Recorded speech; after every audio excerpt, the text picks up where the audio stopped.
साधन निर्धारी आन नाही.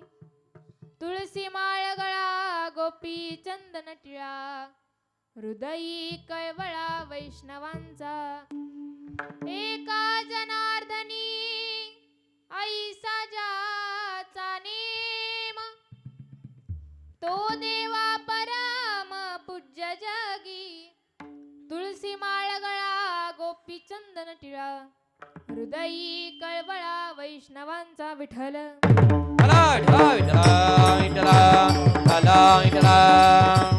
महायोग पीठे तटे भीमरत्यम, वरम पुंडरीकाय दातुं मुनींद्र. समागत तिष्ठन्तमानंद कंदम, परब्रह्मलिंगम भजे पांडुरंगम. पांडुरंगा करो प्रथम नमन.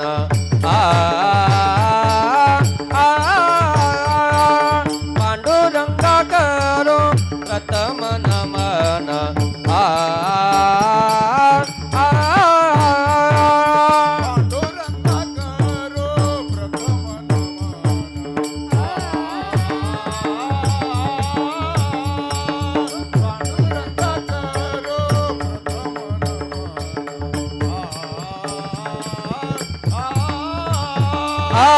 दुसरे चरण संताचिया,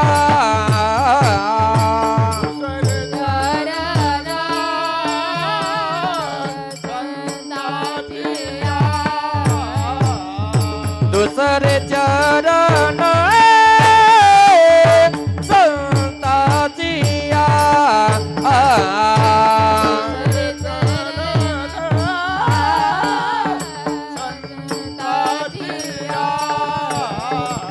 त्यांच्या कृपादाने हृदयचा विस्तार.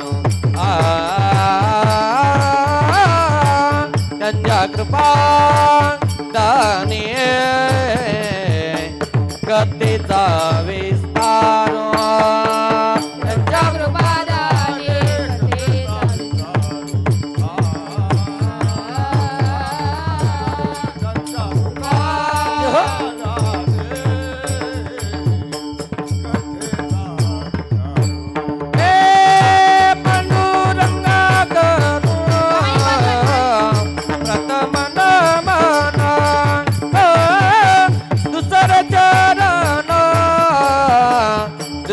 चरण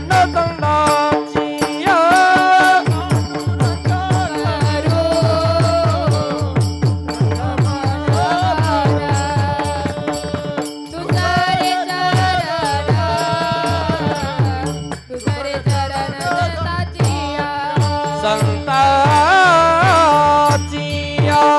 पांडुरंगा गुरु प्रथम नमन, दुसरे चरण संतांच्या. त्यांच्या कृपादाने कथेचा विस्तारू. बाबाजी सद्गुरु दास तुका. जयंचे केल्या स्मरण, होय सकळ विद्यांचे अधिकरण. तेची वंदू श्री चरण श्री गुरूंचे ते नमस्कारोनी. आता मस्तक हे पायावरी, यावर करी संतांच्या. ओम नमो ज्ञानेश्वरा, करुणा करा दयाळ. तुमचा अनुग्रह लादलो, पावन झालो चराचरी. विठ्ठल विठ्ठल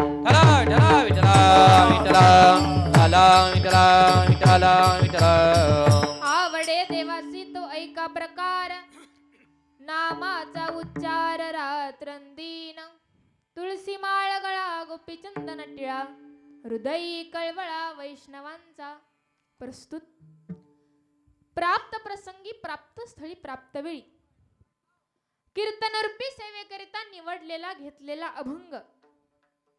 अखिल कोट जगाचा नियंता पिता परमेश्वर, ज्याच्या सत्तेने हे सर्व जग चालतं. नवे नवे ज्याच्या सत्तेशिवाय वृक्षाचं पान देखील हालू शकत नाही.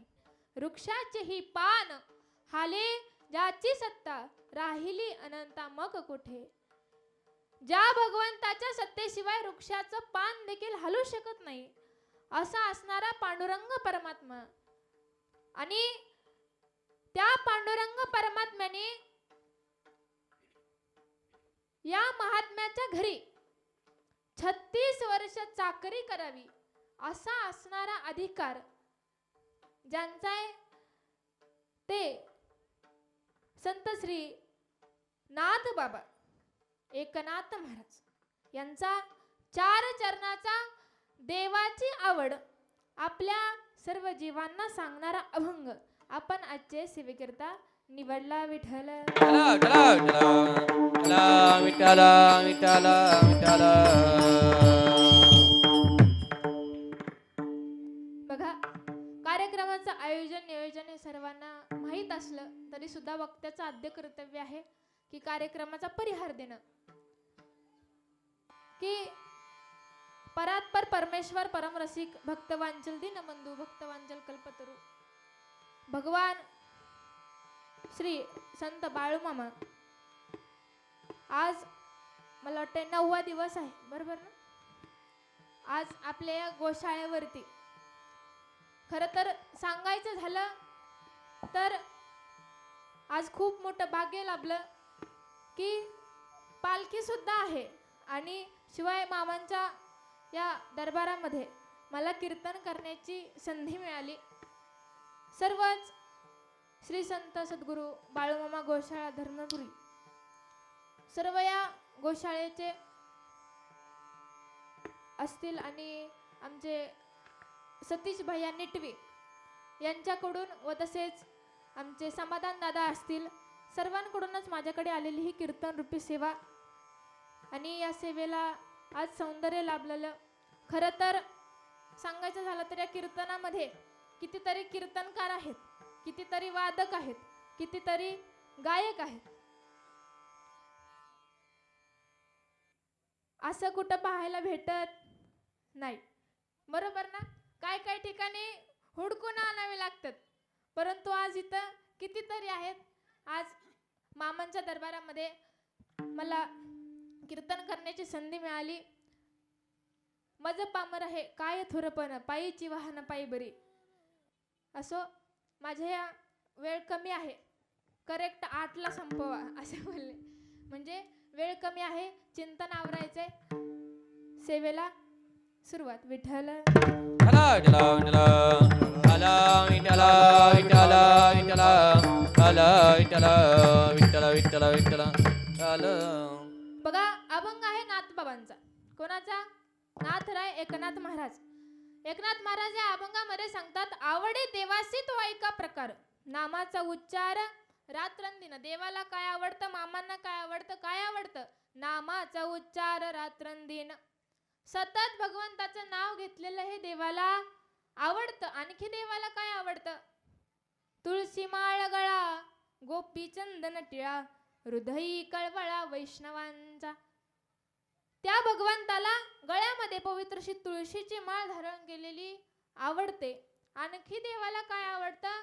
महाराजांनी म्हणावा, आषाढी कार्तिकी पंढरीची वारी, साधन निर्धारी आन नाही. भगवंताला आषाढी कार्तिकी वारी केलेली आवडते आणि आपल्या जीवनामध्ये हे सर्व जे करतो, जो व्यक्ती, जो वारकरी हे सर्व करतो, काय करतो? नामस्मरण करतो, गळ्यामध्ये पवित्र अशी तुळशीची माळ घालतो, भाळावरती गोपीचंदनाचा टिळा लावतो, आषाढी कार्तिकी पंढरीची वारी करतो. असा असणारा वारकरी, असा असणारा व्यक्ती हा देवाला किती प्रिय आहे. नाथ महाराज सांगतात, एका जनार्दनी ऐसा ज्याचा नेम, तो देवा परम पूज्य जगी. तो देवाला अतिशय प्रिय आहे, अतिशय वंदनीय आहे. हा झाला अभंगाचा सरळ सरळ अर्थ. विठ्ठल विठ्ठल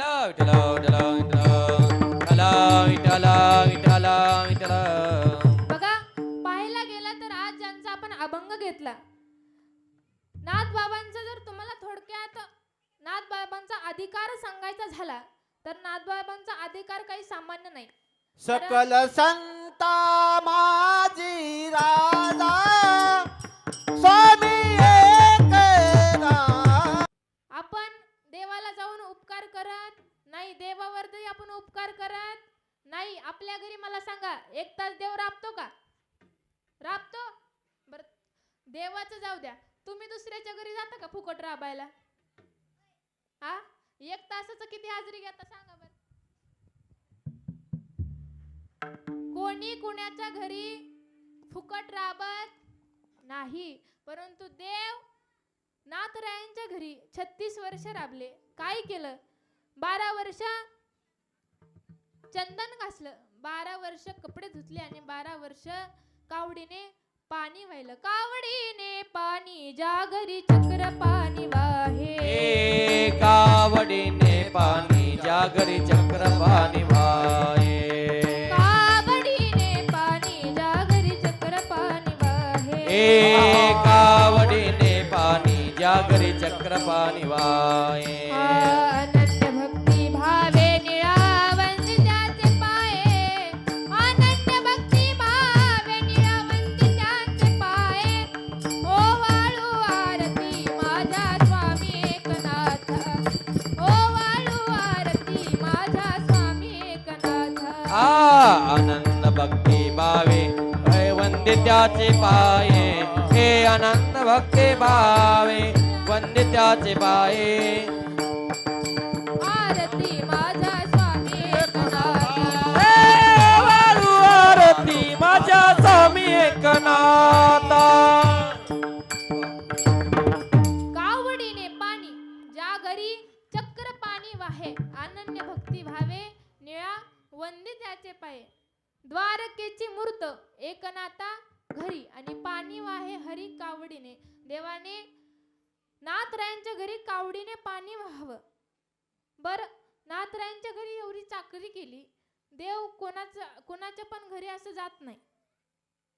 नीट आहे का? देव कोणाच्या पण घरी असं जात नाही. देवावरती जर काय असेल तरच जातो. तसा मला देखील प्रश्न पडतो की नाथरायांच्या घरी 36 वर्ष देव राबलाच कसा? देव 36 वर्ष राबलाच कसा? तुम्ही राबता का? 1 वर्ष म्हणा, 1 तास आम्ही कुठं राबायलो. कोण कोणाच्या घरी फुकट राबत नाही.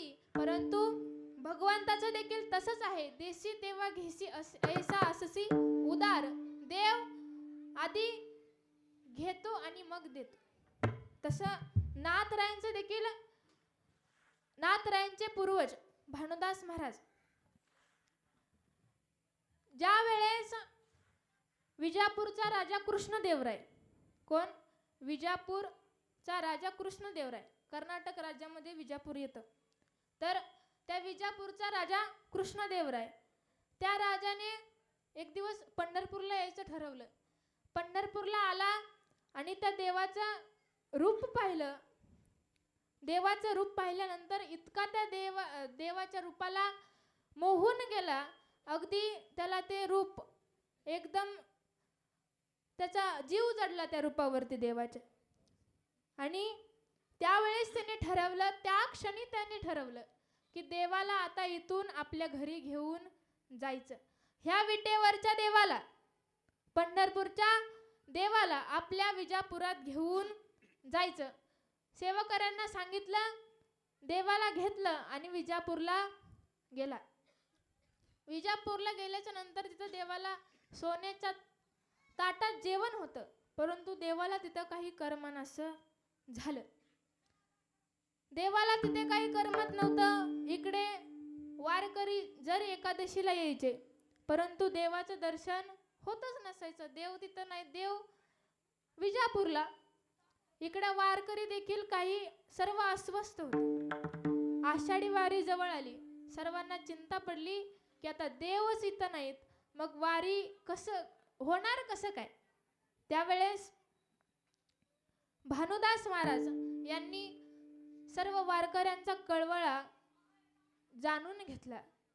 वारकरी इतके आतुर झालते त्या भगवंताच्या भेटीला. वारकरी म्हणायचे, पांडुरंगा विठ्ठला माय बाप विठ्ठला. पांडुरंगा विठ्ठला माय बाप विठ्ठला. तुळशी माळ ही श्वासांची तुटे धाव विठ्ठला. जीव झाला कासवीस रूप दाव विठ्ठला. जीव झाला कासावीस रूप दाव विठ्ठला पांडुरंगा विठ्ठला माय बापा विठ्ठला. त्या वारकऱ्यांना त्या भगवंताच्या भेटीची इतकी ओढ लागलेली, त्यावेळेस भानुदास महाराजांनी ठरवलं की आता काही करून आपण भगवंताला पंढरपुरामध्ये घेऊन यायचं. तिकडे त्या भगवंताला देखील नाईलाज होता. भानुदास महाराजांनी जावं आणि विजापुरात जावं, पांडुरंग परमात्म्याची भेट घ्यावी आणि त्यावेळेस त्या भगवंताला, विजापूरमध्ये नेलेल्या भगवंताला परत पंढरपूरमध्ये आणलं. कोणी आणलं? नाथरायांचे पूर्वज भानुदास महाराज. भानुदास महाराजांनी पंढरपुरात आणलं. त्यावेळेस भगवंतांनी म्हणावा, भानुदासा तुझे उपकार आता मी कसं फेडू हे सांगू शकत नाही, शब्दात देखील सांगू शकत नाही, एवढे मोठे उपकार तू माझ्यावरती केलेत. त्यावेळेस पुढे जाऊन नाथरायांचं पुण्य हे सर्व एकत्र झालं आणि त्या उपकाराचे फेड करण्याकरिता नंतर देव नाथरायांच्या घरी 36 वर्ष राबले. म्हणून घेसी तेव्हा देसी ऐसा अससी उदार. देव असा आहे आणि हा आहे नाथरायांचा अधिकार. नाथराय कसे होते? नाथराय संत देखील होते, श्रीमंत देखील होते आणि शांत देखील होते. शांत कसे होते तर शांती परते नाही सुख, येर वावगेचे दुःख, सर्व काही दुःख पण शांती त्यांना इतकी प्रिय होती. मला सांगा, तुमच्यात कोण शांती विनती बसलेली नाही ना? का बसली? शांताबाई नावाच्या बाया शांत तर म्हणजे राग वाटून देऊन घेऊ नका, पण शांत तर कधी नसतात. एक वेळचा प्रसंग की असंच गाव आणि गावातला गृहस्थ आपली बैलगाडी घेऊन रोज रानात जायचा, नंतर घरी यायचा आणि एक दिवस गेला रानात गेल्याच्या नंतर बैलगाडी झोपली आणि घराच्या वाटेने चालला आणि असं झालं की आता गावाच्या शिवावरती गाडी आली समजा आणि त्या बैलगाडीची आपल्या बैलाची येसन तुटली. बैलाला येसन असते, येसन तुटली आणि आता त्याच्या काही बैल ताब्यात नाही, गाडी सनाट चालू. गावातले लोक म्हणायला लागले, अरे बाबा थोडी हळू गाडी चालव, एवढं काय चाललंय? तर तो म्हणला, ही काय आता माझ्या हातात नाही. तेव्हा लोक म्हणायचे, भैया गाडीवाला, भैया गाडीवाला, भैया गाडीवाला, जरा धीरे धीरे हाक रे, जरा धीरे हाक रे, जरा धीरे धीरे धीरे हाक रे, जरा धीरे धीरे हाक रे, जरा धीरे धीरे हाक रे. गाडी तेरी रंग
विठ्ठल गाडी कुठपर्यंत आलती? महिला मंडळ गाडी कुठपर्यंत आलती सांगा? आ गावात आलती का गावाच्या वेशीवर आलती? शिवला आलती. म्हणजे आहेत तुम्ही इथं आहेत. गाडी शिवाला आलती. लोक म्हणत होते भैया थोडं गाडी हळू चालव, परंतु त्या भैयाच्या काही हातात काही नव्हतं आणि ती थोडी गाडी पुढे गेली आणि वाटतच उभी होती शांताबाई. कोण? शांताबाई वाटतच उभी होती. हा भैया म्हणला अगं ताई थोडं साईडला सर, साईडला सर, गाडी अंगावून जाईल. ही म्हणली हा साईडला सरू. मी का साईडला सरू? रस्ता काय तुझ्या? मी का साईडला सरू म्हणली? रस्ता काय तुझ्या याचा आहे वे? तर तुम्ही समजून घ्या काय म्हणली असेल ती. आणि तशी म्हणली ते म्हणले ह्यानी सांगायचं, ह्यानी हा म्हणला अगं काकू बाजूला सर म्हणला. अगं ताई बाजूला सर, रस्ता माझ्या बापाचा जरी नसला तरी बैल तुझ्या अंगावरून जाईल. जाईल म्हणता म्हणता गेलाच. गेला ती गेला, पाय वाकडा झाला. आणि आता ही नाही दवाखान्यात जायचं का नाही मला सांगा? तुमच्यासारखी असती तर कुठे गेली असती? दवाखान्यातच गेली असती ना. दवाखान्यात जायचं का नाही? आता ही दवाखान्यात न जाता गेली पोलीस स्टेशनला. गेली पोलीस स्टेशनची पायरी चढली आणि म्हणली पोलीस साहेब ह्याला पहिला 8 टाका, ह्याला पहिला 8 टाका. आणि 8 टाका म्हटल्यानंतर ह्याची काय चूक नव्हती ह्याला तर माहिती.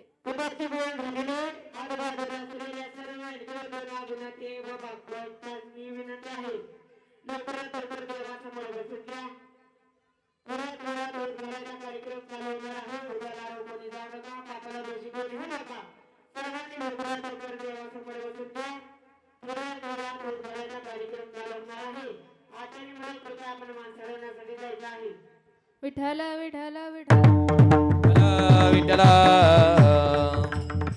ही म्हणली पहिल्या याला 8 टाका. 8 टाका म्हणल्यानंतर हा म्हणला हो माझी काही चूक नाही, पण आता मला सांगा महिलांना 50% आरक्षण झाले, त्याच्यामुळे महिलांचं जास्त करून ऐकून घेते ती. बिचारे पुरुषांचं काय आता हाल येतं थोडंसं. परंतु केस थोडी पुढे गेली. दुसऱ्या दिवशी कोर्टात गेले आणि इकडं ती बाई शांताबाई आणि इकडं तो भैया. आणि भैया थांबला इकडं शांताबाई म्हणली आता सांग म्हणली इथं काय काय मला काल कसा बोलला ते सगळं सांग.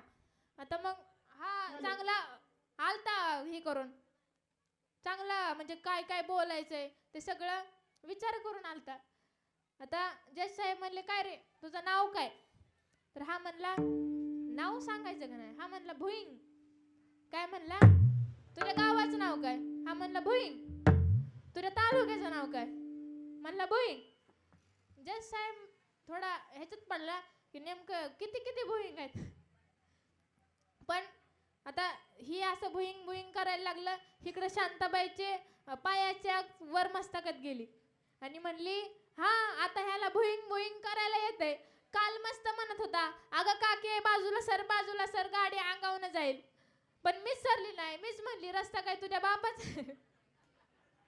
एवढ्या बायका आगाव असते. त्या शांताबाई नाव शांताबाई असतं पण शांत कोण नसतं. जसं नाथरायांची शांती ही वेगळी होती. नाथरायांची शांती त्यांना इतकी प्रिय होती. शांती म्हणजे लक्षार्थ वाचार्थ घ्यायचा. शांत हे नाव आहे, परंतु शांती हे आपल्या मनाला जे शांती लाभते समजा ती शांती. आणि मग नाथरायांचा अधिकार असा होता की नाथराय संत देखील होते, श्रीमंत देखील होते आणि शांत देखील होते. आणि तेच नाथराय आपल्याला सांगतायत की बाबांनो देवाची भक्ती करताय ना तर पहिलं तर देवाला काय आवडतं ते पहा. आपली आवड कधीच पाहू नका, कारण आपल्याला काय आवडतं तर आपल्याला संसार आवडतो. आपली आवड ही कधीच पाहू नका. आपल्याला संसार आवडतो. संसार कशाचा? संसार दुःखाचा आहे. आपल्याला सकाळी उठून संध्याकाळी झोपेपर्यंत कामच आहे, बरोबर ना?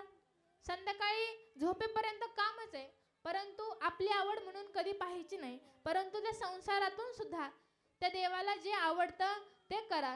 काय आवडतं नातराय देवाला? अभंगाचं प्रथम चरण. आवडे एका कलाकाराला दाद देणं ही म्हणजे कौतुकास्पद गोष्ट आहे. कारण कला गाणं किंवा वाजवणं हे काही कधी सोपं नसतं. त्यामुळं आवडे देवासी तो ऐका प्रकार, नामाचा उच्चार रात्रंदिन. काव नातराय, काय आवडतं देवाला? देवाला नामस्मरण करणारे भक्त आवडतात. किती नामस्मरण करावं मग? कितीतरी उदाहरण देता येतील. तुकाराम महाराजांची वाचा अनावर झाली होती नामस्मरण करून. माझी मजा झाली, माझी मज झाली अनावर वाचा, माझी मज झाली अनावर वाचा, हे माझी मज झाली अनावर वाचा, छंदयान माझा घेतला से. माझी मजा झाली अनावर वाचा, माझी मजा झाली अनावर वाचा, माझी मजा झाली अनावर वाचा, छंद याना माझा घेतला.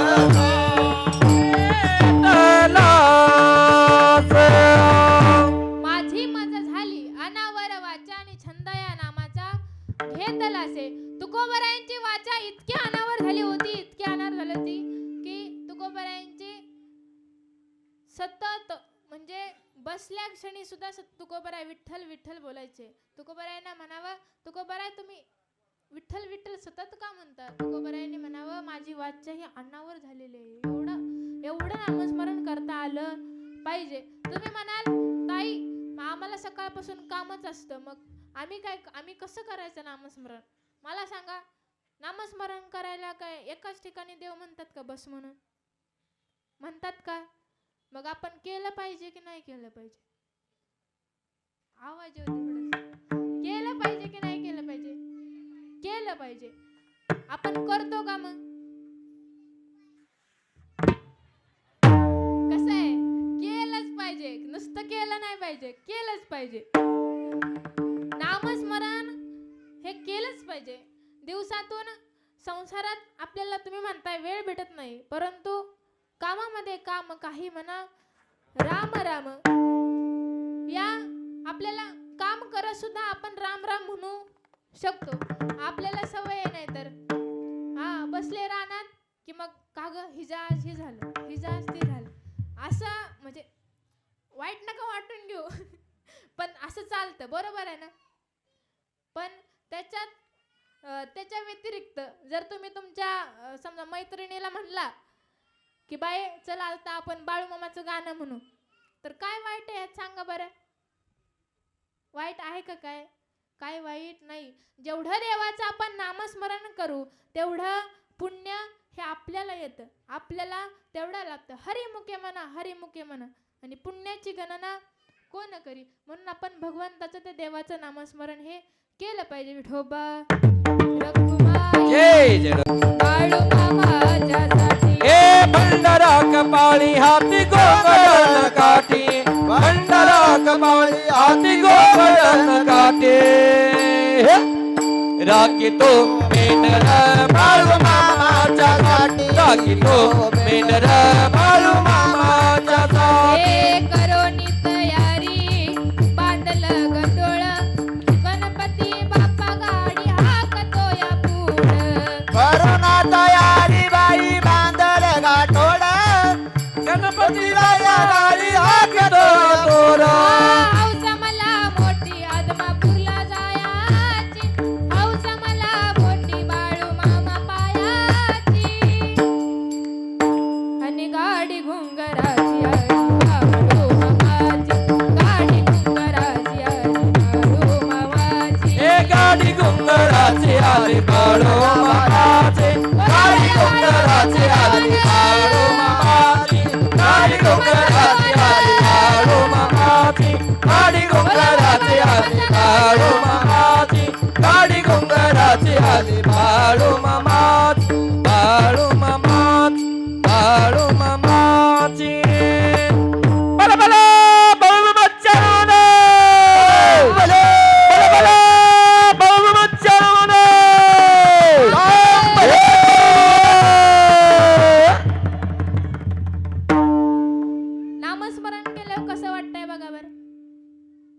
कसं वाटतंय मला, तुम्ही कीर्तन झाल्यावर सांगा.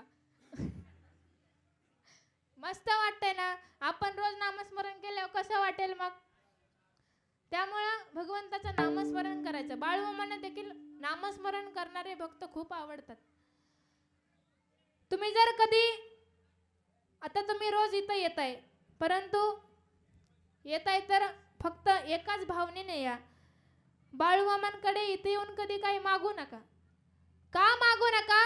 कारण तुम्ही जर इथं शुद्ध भावाने आला तर हा बाळूमामांचा दरबार असा आहे की जो शुद्ध अंत करणारा या बाळूमामांच्या चरणी नतमस्तक होतो. बाळूमामा त्याला सांगूनच देत नाही त्याचं काय, सांगायच्या आधी सर्व काही पूर्ण करतात. ही बाळूमामांची ताकद. म्हणून इथं येत आहे तर शुद्ध अंतकरणाने यायचं. बाळूमामांचं नामस्मरण करायचं. जर कोण आपल्या आध्यात मध्यात गेला, आपल्या वाकड्यात गेला, तर त्याला फक्त एकच सांगायचं, जेव्हा मी आदमापूरला जाईन तुमचं नाव माझ्या मामाला सांगीन. जेव्हा मी आदमापूरला जाईन तुमचं नाव माझ्या मामाला सांगीन. किती बोलायचे बोलू द्या मला, नाव ठेवायचे ठेवू द्या मला. किती बोलायचे बोलू द्या मला, नाव ठेवायचे ठेवू द्या मला. एवढ्या चाड्या चुगल्या करू नका मागन, एवढ्या चाड्या चुगल्या करू नका मागन. जेव्हा मी आदमापूरला जाईन तुमचं नाव माझ्या मामाला सांगीन. एवढंच बोलायचं फक्त. माझा मामा खूप मोठा आहे. तुम्ही किती जरी आम्हाला काही केलं तरी सुद्धा बाळूमामांच्या पुढे तुमचं काही चालू शकत नाही. फक्त निष्ठा एक ठेवायची. बाळूमामांपुढे एकनिष्ठ राहायचं. जर आपण एकनिष्ठ राहिलो ना, बाळूमामा तुम्हाला कधीच काही कमी पडून देणार नाहीत. म्हणून आपण सतत त्या देवाचं नामस्मरण केलं पाहिजे, सतत त्या भगवंताचं नामस्मरण केलं पाहिजे. असाच बाळूमामांचा भक्त मारुती भोसले नावाचा होता. पॅरेलॅक्स झालता आणि 2 वर्ष मामांना आठवलं नाही. नंतर पॅरेलॅक्सचा आजार झाला आणि आजार झाल्याच्या नंतर बाळूमामांकडे आला. बाळूमामांना म्हणावा, मामा मला काही करून बरं करा, बरं करा. मी आता सर्व काही उपचार घेऊन थकलोय, सर्व काही औषध पाणी घेऊन थकलोय. आता मला तुमच्याशिवाय कोणच तारणार नाही. त्यावेळेस मामाने म्हणावा, काही काळजी करायची नाही. अरे मारुती, तू काही काळजी करू नको. आज तू असा आहे ना, 15 दिवसात बघ तू कसा होतोय. त्या मारुती भोसलेने एकनिष्ठतेने बाळूमामांची सेवा केली.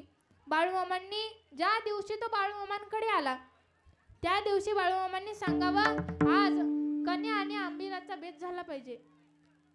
आणि कन्या आणि आंबिलाचा बेत केला. त्या मारुती भोसलेला त्या दिवशी खाता येत नव्हतं. का खाता येत नव्हतं? कारण पॅरेलॅक्स झालता. एक बाजू सगळी रिकामी झालेली होती, काहीच करता येत नव्हतं. परंतु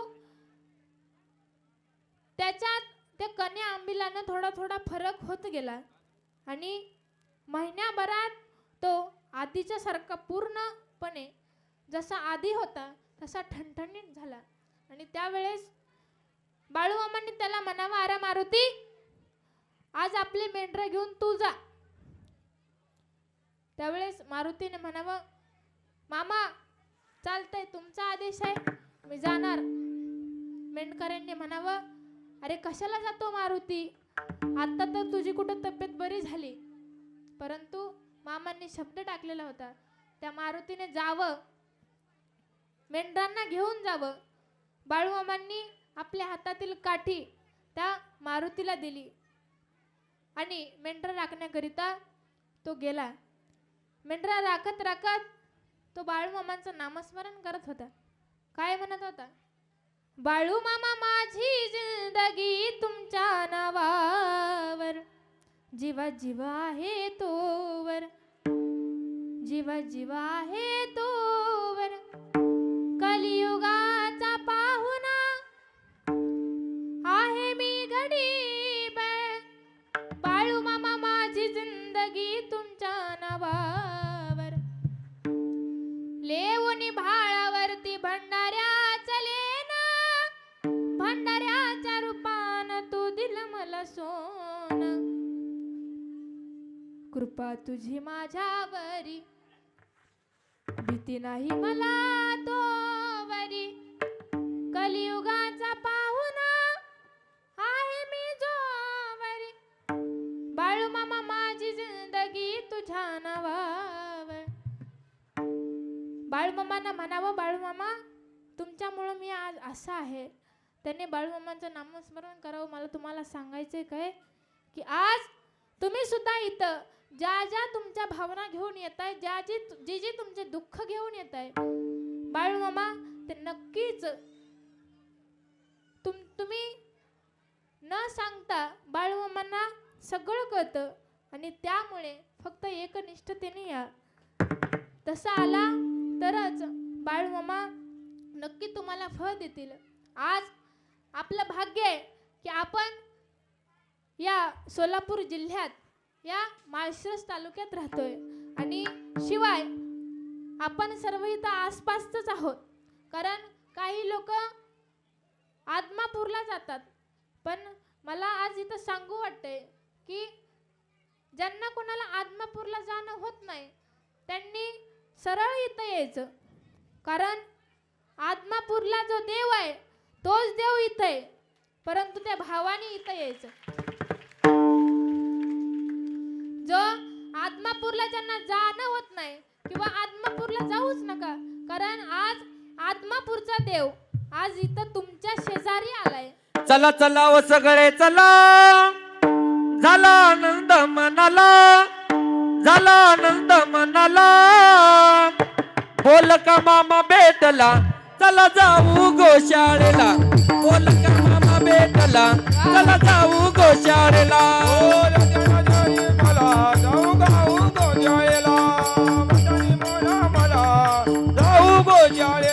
चला चला व सगळे चला, चला चला व सगळे चला, चला आनंद मनाला, चला आनंद मनाला. बला बला बळू मच्छर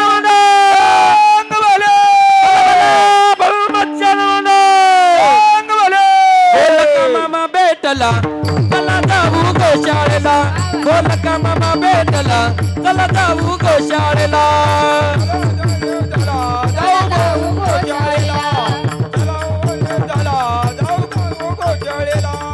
मामा तो आहे मटीत बैसोने,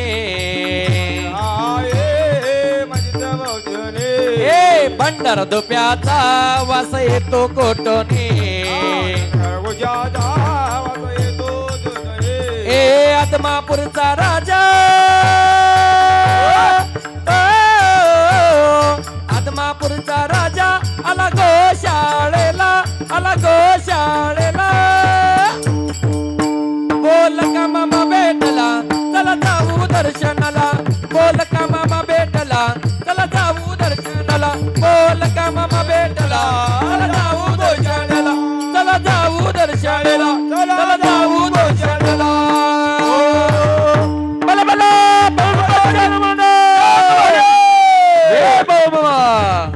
म्हणून बघा आपण आज इथं आलं पाहिजे.